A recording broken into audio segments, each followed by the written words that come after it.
স্বাগত নিউজ 24 বেলা 11টার বিরতিহীন সংবাদে। সাথে আছে আমি আফসার উদ্দিন। আন্তর্জাতিক অভিবাসী দিবস উপলক্ষে আয়োজিত অনুষ্ঠানে গণভবন থেকে ভিডিও কনফারেন্সে বক্তব্য রাখছেন প্রধানমন্ত্রী শেখ হাসিনা। সরাসরি যাচ্ছি গণভবনে। সমস্যা পড়েছেন, তবে তাদের বলবো যে যারা যখন অনেকেই বাইরে কাজ করেছেন, তখন বিদেশ থেকে রেমিটেন্স পাঠিয়েছেন, কেউ ছোটোখাটো ব্যবসা শুরু করেছেন, আর এখনও আপনাদের সে সুযোগ আছে। আপনারা প্রবাসী কল্যাণ ব্যাংকের থেকে টাকা নিয়ে নিজেরা ছোটোখাটো ব্যবসা করতে পারেন, নিজের পায়ে দাঁড়াতে পারেন। কারণ বাংলাদেশেও এখন অনেক কাজের সুযোগ আমরা সৃষ্টি করে দিয়েছি, সেটাই হচ্ছে সবথেকে বড় কথা। এবারে আন্তর্জাতিক অভিবাসী দিবসে যে প্রতিপাদ্য গ্রহণ করা হয়েছে, মুজিব বর্ষের আহ্বান, দক্ষ হয়ে বিদেশ যান। অত্যন্ত চমৎকার একটা প্রতিপাদ্য আপনারা গ্রহণ করেছেন, কারণ এটাই আমার কথা। যেই যখন যাবেন, কী কাজ করতে যাচ্ছেন তার উপর ট্রেনিং নিতে হবে, নিজেকে দক্ষ করে গড়ে তুলতে হবে। আর এই দক্ষ করে গড়ে তোলার জন্য ইতিমধ্যে আমরা কিন্তু যথেষ্ট সুযোগ সৃষ্টি করে দিয়েছি।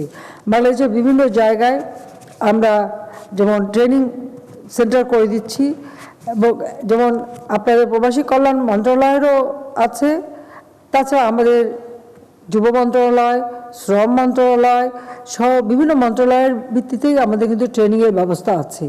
কিন্তু সবাই যদি একটু ট্রেনিং নিয়ে দক্ষতা অর্জন করে বিদেশে যান, তাহলে অর্থ বেশি উপার্জন করতে পারবেন, আবার নিজেদের চাকরির নিরাপত্তাটাও থাকবে। সেদিকটা আপনাদের বিশেষ করে দৃষ্টি দিতে হবে। আমরা ইতিমধ্যে উদ্যোগ নিয়েছি যে আমাদের প্রতিটি উপজেলায় একটি করে আমরা কারিগরি প্রশিক্ষণ কেন্দ্র গড়ে তুলব।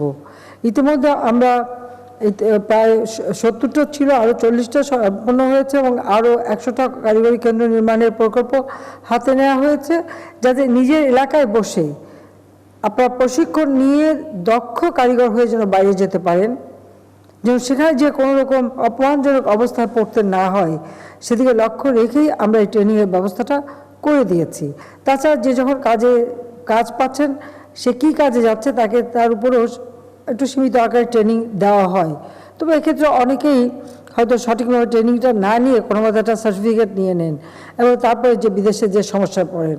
আমার মনে হয় এই কাজটা না করে আন্তরিকতার সাথে ট্রেনিংটা নিয়ে গেলে পরে তাহলে আর কেউ বিদেশে যে কোনো হেনস্থার শিকার হবেন না, সেই বিষয়টাও সবাইকে নজর রাখতে হবে, এবং আমাদের প্রবাসী কল্যাণ মন্ত্রণালয়কে এই বিষয়ে আরও নজরদারি করতে হবে।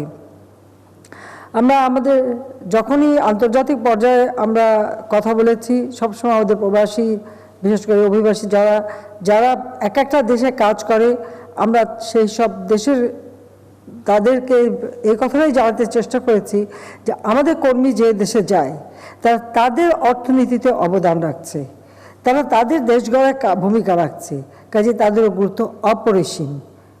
অর্থাৎ আমার দেশের মানুষ, তা আমার কাছে তারা অনেক সম্মানের। তারা বাইরের যে কোনো রকম অসম্মানে না পড়ুক, সেদিকে লক্ষ্য আমরা সবসময় রেখেছি, সেদিকে লক্ষ্য রেখেই আমরা কাজ করছি। এমনকি আমি 2016 সালে জাতিসংঘের সাধারণ অধিবেশনে আমি আমাদের বিশেষ করে যে অভিবাসীদের অধিকার সম্পর্কে আমরা বক্তব্য রেখেছি, এবং এই বিষয়টাও সেখানে তুলে ধরেছি। এটা একটা সমগ্র দেশ মিলে, অর্থাৎ গ্লোবাল কম্প্যাক্ট ফর মাইগ্রেশন, এটা অনুমোদন করে। এটাও আমরা কিন্তু উদ্যোগ নিয়েছি, সেটা আমরা ব্যবস্থা রেখেছি। কারণ মানুষ যায়, এটা তো আদিকাল থেকে যুগ থেকেই আছে যে মানুষ এক জায়গা থেকে আরেক জায়গায় যাচ্ছে, মানুষ চলমান। কাজেই সেখানে কিন্তু গেলে পরে তার জন্য নিজের কাজটা যে করতে পারে, সেদিকে লক্ষ্য রেখেই আমরা ব্যবস্থা নিচ্ছি। আমরা চাই আমাদের দেশটা এগিয়ে যাক। দেশকে এগিয়ে নিয়ে যাওয়ার জন্য ইতিমধ্যেই আমরা কিন্তু যথেষ্ট উদ্যোগ নিয়েছি। অর্থনৈতিকভাবে আমাদের দেশ শক্তিশালী হোক, আমরা আত্মমর্যাদাশীল হই, আত্মনির্ভরশীল হই, সেই লক্ষ্য নিয়ে আমরা কাজ করে যাচ্ছি। কারণ 75-এর 15 আগস্টের পর যারা ক্ষমতা এসেছিল, তারা আসলে বাংলাদেশকে একটা আত্মমর্যাদাশীল বা আত্মনির্ভরশীল করে গড়ে তোলার পরিবর্তে পরনির্ভরশীল করেছিল। এমনকি অন্যের উপরই তাদের জন্য নির্ভরতা বেশি ছিল, যেটা আমাদের জন্য অত্যন্ত অসম্মানজনক। যে কারণে আমি যখনই সরকারে এসেছি, তখন থেকে আমি প্রচেষ্টা চালিয়েছি যে আমাদের দেশের অর্থনৈতিক ক্ষেত্রে, সামাজিক ক্ষেত্রে, আর্থসামাজিক উন্নয়নের ক্ষেত্রে আমরা আত্মমর্যাদাশীল হব, আত্মনির্ভরশীল হব। আজকে আমাদের বাজেটের প্রায় আমি বলতে পারি প্রায় 97-98 ভাগে আমরা নিজেদের অর্থায়ন করতে পারি। আমাদের অর্থনৈতিকভাবে আমরা স্বাবলম্বিতা অর্জনের পথে 100টা অর্থনৈতিক অঞ্চল আমরা গড়ে তুলছি। আমাদের এখানেও কাজের কোনো অভাব হবে না। দক্ষ কর্মী আমাদেরও প্রয়োজন, বিদেশি বিনিয়োগ আসছে, কাজে সেদিক থেকে বাংলাদেশ এগিয়ে যাচ্ছে। আমাদের রেমিটেন্স আমাদের প্রবাসীরা পাঠাচ্ছেন, আমরা তাদেরকে প্রণোদনা দিয়েছি, যার ফলে আজকে রেমিটেন্সের পরিমাণও বেড়েছে। সেই জন্য তাদেরকে আমি ধন্যবাদ জানাই।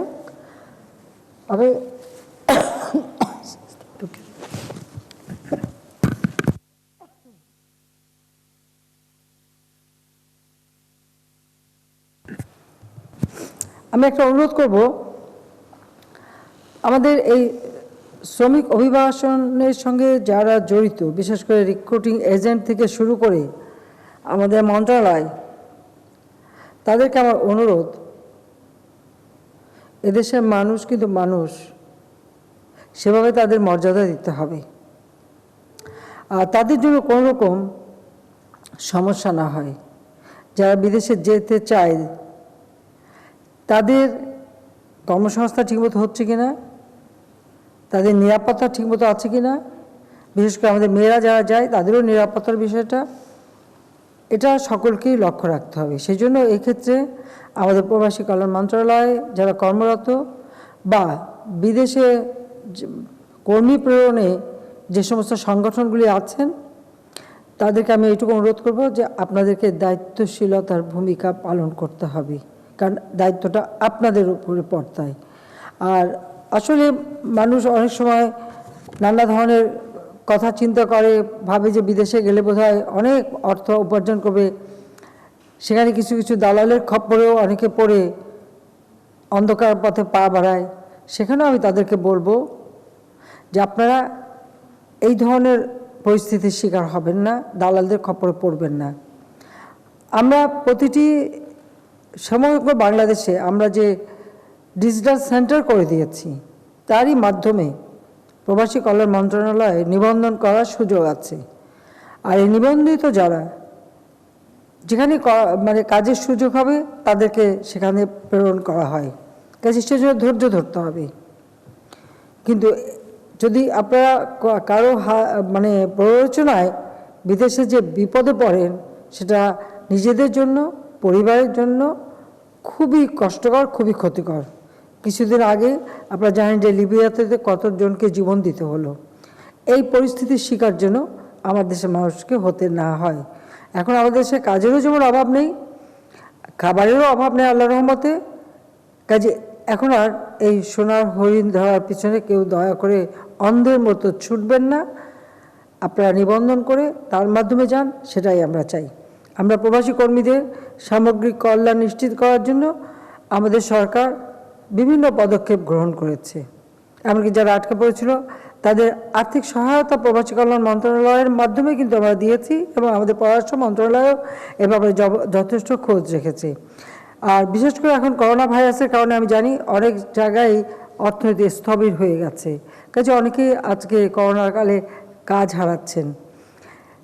তারপর আমি বলবো যে যারা দেশে ফিরে আসছেন তাদের জন্য আমরা ব্যবস্থা নিয়েছি। আপনারা প্রবাসী কল্যাণ মন্ত্রণালয় থেকে বা অন্যান্য ক্ষেত্রে আমাদের প্রণোদনা দিচ্ছি, বা আমাদের কর্মসংস্থান ব্যাংক আছে, আমাদের পল্লী সঞ্চয় ব্যাংক আছে, আমাদের বিভিন্নভাবে আমরা এসএমই ফাউন্ডেশন আছে। আপনারা সেখান থেকে লোন নিয়ে কিছু ব্যবসা বাণিজ্য করতে পারেন, নিজেরা কিছু কাজ করতে পারেন, আপনারা সেটা করতে পারবেন, সেদিকে আমরা বিশেষভাবে দৃষ্টি দিচ্ছি। কাজে এখানে হতাশ না হয়ে আপনারা পূর্ণ উদ্যমে আবার নিজেরাই নিজের দেশে কাজ করেন। আমাদের বড় বড় মেগা প্রজেক্টের কাজ কিন্তু অব্যাহত আছে, সেখানে আমাদের বহু কর্মী সেখানে তারা কাজ পেয়েছে, তাদেরও অভিজ্ঞতা অর্জন করেছে তারা। এবং আজকে এই সমস্ত যেমন পদ্মা সেতু বলেন, নিউক্লিয়ার পাওয়ার প্ল্যান্ট বা মেট্রো রেল, অথবা চট্টগ্রাম কর্ণফুলী টানেল থেকে শুরু করে যে সমস্ত কাজগুলি হচ্ছে বা বিদেশি বিনিয়োগ হচ্ছে, সেখানে যারা কাজ করছে তারাও কিন্তু একটা অভিজ্ঞতা সঞ্চয় করছে, এবং এই অভিজ্ঞতা থেকে দেশেও যেমন আরও নতুন কাজ সুযোগ সৃষ্টি হবে, বিদেশেও কাজের সুযোগ তারা পাবেন। কাজে সেই দিকে আমি বলবো যে প্রত্যেকেই নিজেদের মানে নিরাপত্তার কথাটা বা পরিবারের কথাটা সবসময় চিন্তা করবেন। আর ওয়েজ আর্নার্স কল্যাণ বোর্ডের বিদ্যমান নীতিমালা অনুযায়ী শুধুমাত্র বৈধ ও নিবন্ধিত অভিবাসী মৃত কর্মী পরিবারকে ওয়েজ আর্নার্স কল্যাণ বোর্ডের তহবিল থেকে ক্ষতিপূরণ বাবদ 3 লক্ষ টাকা আর্থিক সহায়তা প্রদান করা হতো। করোনা পরিস্থিতি বিবেচনায় আমরা এখন করোনা ভাইরাসে যারা মৃত্যুবরণ করে তারা নিবন্ধিত হোক বা অনিবন্ধিত হোক, যারাই করোনা ভাইরাসে মারা যাচ্ছে তাদেরকেই আমরা, সেই পরিবারদেরকেই আমরা 3 লক্ষ টাকা করে এটা করোনা ভাইরাসের কারণে পুনর্বাসনের জন্য দেওয়া হচ্ছে। সে পুনর্বাসনটা দেওয়ার ব্যবস্থা আমাদের ওয়েজ আর্নার্স কল্যাণ বোর্ডের নীতিমালায় নেওয়া হয়েছে, কারণ করোনা ভাইরাসে যারা ক্ষতিগ্রস্ত অবশ্যই তাদের আমাদের দেখতে হবে। আর 2019 সালে আমরা বিশেষ বিমার স্কিমও উদ্বোধন করেছি। যারা বিদেশগামী তাদের নামমাত্র প্রিমিয়ামে বিদেশ যাওয়ার জন্য আমরা বিমা দিচ্ছি। আমরা একটা হিসেব নিয়েছি পৃথিবীর কোন কোন দেশে আমাদের কর্মীরা আছে, অভিবাসী বেশি। 10,000-এর বেশি যে সমস্ত দেশে অভিবাসী আছে সেখানে আমরা একটা শ্রম উইং খুলে দিচ্ছি। এই কারণে দিচ্ছি যে তাদের কোনো সমস্যা হলে তারা যেন সেখানে যেতে পারে, সমস্যাগুলি সমাধান করতে পারে। এবং যেখানে বেশি কর্মী, আমরা বিভিন্ন জায়গায় আমাদের নিজেদের চ্যান্সেলরি ভবন করছি। এই চ্যান্সেলরি ভবনে আমাদের কর্মীরা যাতে বসতে পারে বা সেখানে তাদের সমস্যাগুলি সমাধান হতে পারে তার জন্য বিশেষ ডেস্ক এবং তাদের বসার ব্যবস্থা সেভাবেই আমরা প্ল্যান করে কিন্তু বিল্ডিংগুলি তৈরি করে দিচ্ছি। অর্থাৎ প্রবাসীদের সব রকম সুযোগ সুবিধা দেওয়ার জন্য আমরা কাজ করে যাচ্ছি। আমি সবসময় এটি মনে করি যে আমাদের অর্থনীতিকে সচল রাখা, আমাদের ফরেন রিজার্ভ বাড়ানো, এক্ষেত্রে প্রবাসীদের যথেষ্ট অবদান রয়েছে। এখন আমি বলবো যারা অভিবাসী রয়েছেন, দীর্ঘদিন বিদেশে আছেন, প্রবাসে আছেন, দেশে বিনিয়োগ করতে পারেন, বিনিয়োগের ব্যাপক সুযোগ আমরা আমার ডিজিটাল ডিভাইস তৈরি করা বা ডিজিটাল যে কোনো ইকুইপমেন্টস তৈরি করা বা বিভিন্ন ধরনের বিনিয়োগের ক্ষেত্রে বিদেশিরা যেমন আসছে, আমাদের প্রবাসীরাও কিন্তু আজকে দেশে এসে বিনিয়োগ করতে পারেন। আমি প্রবাসীদের জন্য এনআরবি ব্যাংক, 3টা ব্যাংকের অনুমোদন দেওয়া হয়েছে, 3টা ব্যাংকও কার্যকর আছে। কাজে বিভিন্নভাবে আমরা সুযোগ সৃষ্টি করে দিয়েছি। আর আমরা সবসময় এটাই চেষ্টা করি, যেমন রেমিটেন্স যারা পাঠানোর খরচও আমরা কমিয়ে দিয়েছি। আর আমরা তো 2% করে সেখানে বিশেষ প্রণোদনাও দিচ্ছি, যার ফলে আপনার বৈধ পথে পাঠালে পরে টাকাটা সরাসরি আসবে। আর এখন এখানে অনলাইনে অথবা বিভিন্ন মাধ্যমে টাকা পাঠানো খুব সহজ হয়ে গেছে, আমরা সহজ করে দিয়েছি। বিনিয়োগ যারা করবেন তাদেরও অর্থ আনা নেওয়া এটাও সহজ করে দেওয়া হয়েছে। কাজে সেভাবে আমি মনে করি আপনারা কাজ করে যাবেন যাতে আমাদের দেশের মান মর্যাদা এবং আপনার নিজের সম্মানটাও জন্য বজায় রাখে, এবং যারা কর্মী প্রেরণ করবেন তারাও এ ব্যাপারে সচেতন হবে। সে কথা আমি বলে আজকে সবাইকে আমি ধন্যবাদ জানাই। আর বিশেষ করে আজকে যাদেরকে আপনারা শিক্ষাবৃত্তি দিয়েছেন সেজন্য ধন্যবাদ জানাচ্ছি প্রবাসী কল্যাণ মন্ত্রণালয়কে। আর সিআইপি মর্যাদা প্রদান করা হয়েছে এ পর্যন্ত প্রায় 155 জনকে, সেজন্য তাদের সবাইকে আমি আন্তরিক অভিনন্দন জানাই যে আপনারা এই মর্যাদায় আজকে ভূষিত হয়েছেন। যা দেশে বিদেশে আপনাদেরও মর্যাদা বৃদ্ধি পাবে, বাংলাদেশের মর্যাদাও বৃদ্ধি পাবে। যাক, আমি এটুকুই বলবো, বাংলাদেশকে আমরা এগিয়ে নিয়ে যাচ্ছি জাতির পিতার স্বপ্নের সোনার বাংলাদেশ হিসেবে গড়ে তোলার লক্ষ্যে। আর তার জন্য আমরা দীর্ঘমেয়াদী পরিকল্পনাও নিয়েছি। আমরা মুজিব বর্ষ উদযাপন করছি, হয়তো আমরা যেভাবে করতে চেয়েছিলাম সেভাবে আমরা পারিনি, কিন্তু আমরা সিদ্ধান্ত নিয়েছি যে বাংলাদেশের প্রতিটি ঘরে ঘরে আমরা বিদ্যুৎ পৌঁছে দেব। ইতিমধ্যে 99% মানুষ বিদ্যুৎ পেয়েছে। আর সেই সাথে বাংলাদেশে একটি মানুষও গৃহহারা থাকবে না। যাদের ভূমি নাই, গৃহ নাই, তাদের আমরা নিজেরা ঘর করে দেব।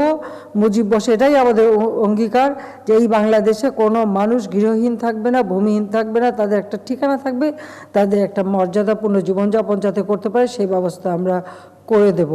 সেই সাথে পরিবেশ রক্ষার জন্য ব্যাপক হারে বৃক্ষরোপণ থেকে শুরু করে পরিবেশ রক্ষারও আমরা ব্যাপক কর্মসূচি বাস্তবায়ন করে যাচ্ছি। এবং করোনা ভাইরাসের স্বাস্থ্য সুরক্ষা মেনে যতটুকু সমাবেশ না করে যতটুকু কর্মসূচি পালন করা আমরা করছি।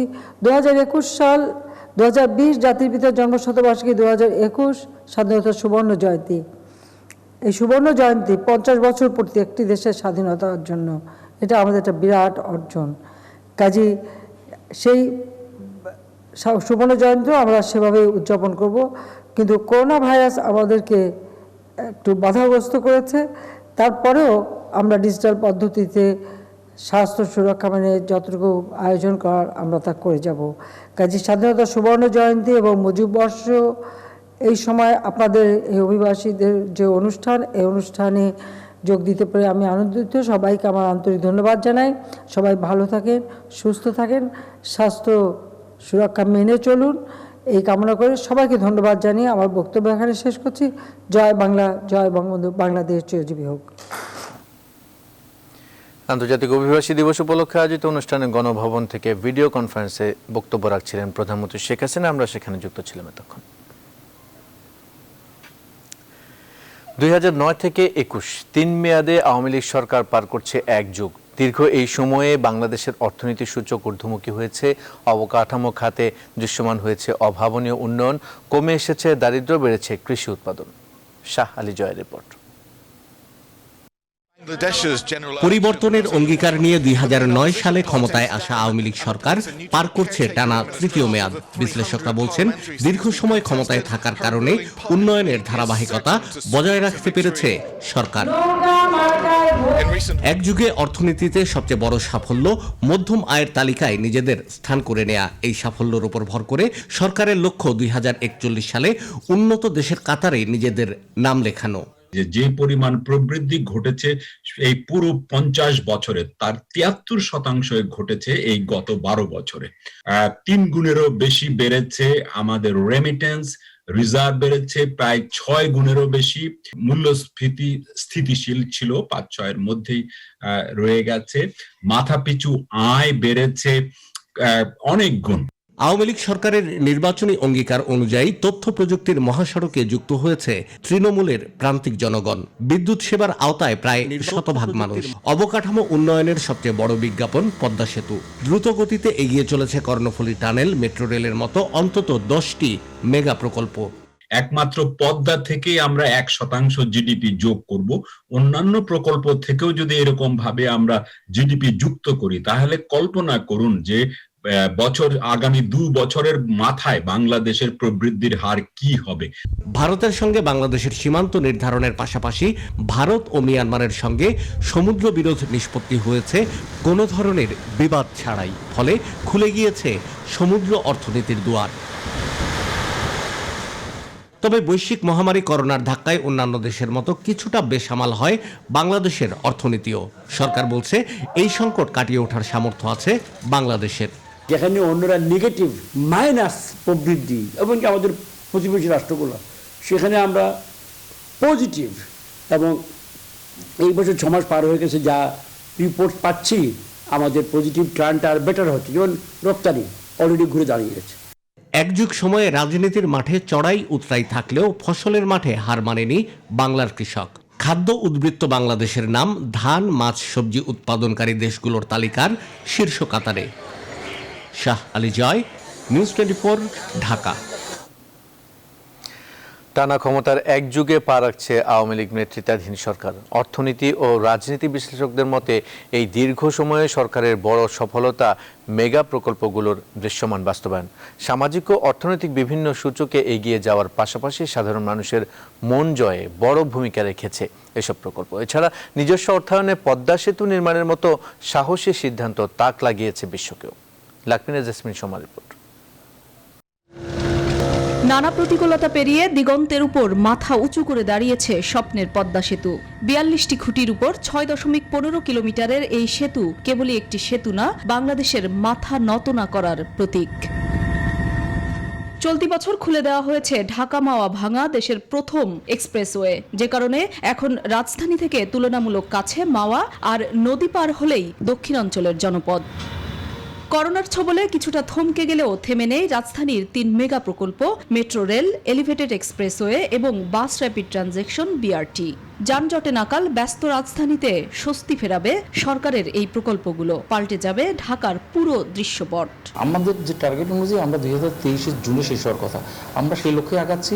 রাজধানীতে আরেক মহাকর্মযজ্ঞের নাম হযরত শাহজালাল আন্তর্জাতিক বিমানবন্দরের 3rd টার্মিনাল। করোনাকালেও থেমে থাকেনি 21,000 কোটি টাকার এই মেগা প্রকল্প, যা শেষ হলে বছরে 2 কোটি যাত্রী চলাচল করতে পারবেন বিশ্বের নানা প্রান্তে। করোনার মধ্যেও আনুষ্ঠানিকভাবে নির্মাণ কাজ শুরু হয় মাতারবাড়ি গভীর সমুদ্র বন্দর প্রকল্পের। 2026 সাল নাগাদ জাহাজ ফিরতে পারবে মাতারবাড়ি সমুদ্র বন্দরে। মহামারীতে ধীরে হলেও বাস্তবায়নের পথে হাঁটছে চট্টগ্রামের কর্ণফুলী টানেল। এরই মধ্যে শেষ হয়েছে একটি টিউবের খনন কাজ। পুরো প্রকল্পের অগ্রগতি প্রায় 60%। 2022 সালে প্রকল্প শেষের টার্গেট নিয়ে এগোচ্ছে কাজ। নির্ধারিত সময়ের মধ্যে আমরা টানেলের কাজ সম্পূর্ণরূপে সম্পন্ন করার জন্য জোর প্রচেষ্টা চালিয়ে যাচ্ছি। আওয়ামী লীগের নেতৃত্বে টানা সরকার গঠনের বড় সুফল মেগা প্রকল্পগুলো, বলছেন বিশেষজ্ঞরা। পদ্মা চালু হবার সাথে সাথে সেখানে ব্যবসা বাণিজ্যের অনেক প্রসার ঘটবে, এফডিআই যাবে। একইভাবে পায়রা বন্দর যদি শেষ করতে পারি তাহলে পদ্মা ব্রিজের আমরা সুযোগটা নিতে পারবো। আজকে পদ্মা ব্রিজ ছোট মাঝারি ক্ষেত্রের শিল্পে বিপ্লব ঘটাবে। নেতৃত্ব না থাকলে কোনো দেশে কোনোদিন কোনো উন্নয়ন হয় না। ওই সময় ছিল বঙ্গবন্ধু, এখন অর্থনৈতিক মুক্তির যে যুদ্ধ আমাদের শুরু হয়েছে সেই যুদ্ধে নেতৃত্ব দিচ্ছেন আজকের প্রধানমন্ত্রী জননেত্রী শেখ হাসিনা। বিশ্লেষকরা মনে করেন রাজনৈতিক ও অর্থনৈতিক স্থিতিশীলতা অর্জনের পেছনে অন্যতম ভূমিকা রেখেছে সরকারের উন্নয়ন কর্মযজ্ঞ। দেশের মানুষের মাথাপিছু আয় এবং জীবনমান উন্নয়নের পাশাপাশি বিশ্বের বুকে উন্নয়নের নানা সূচকে এগিয়ে যাচ্ছে বাংলাদেশ। বিশ্লেষকরা বলছেন করোনার ধাক্কা সামলে মেগা প্রকল্পগুলোকে এগিয়ে নিয়ে যাওয়াই এই সরকারের সামনে এখন সবচেয়ে বড় challenge. লাকমিনা jasmine Soma, news 24, Dhaka. এই ছিল সকাল 11টার বিরতিহীন সংবাদ আয়োজন। সাথে থাকার ধন্যবাদ সবাইকে।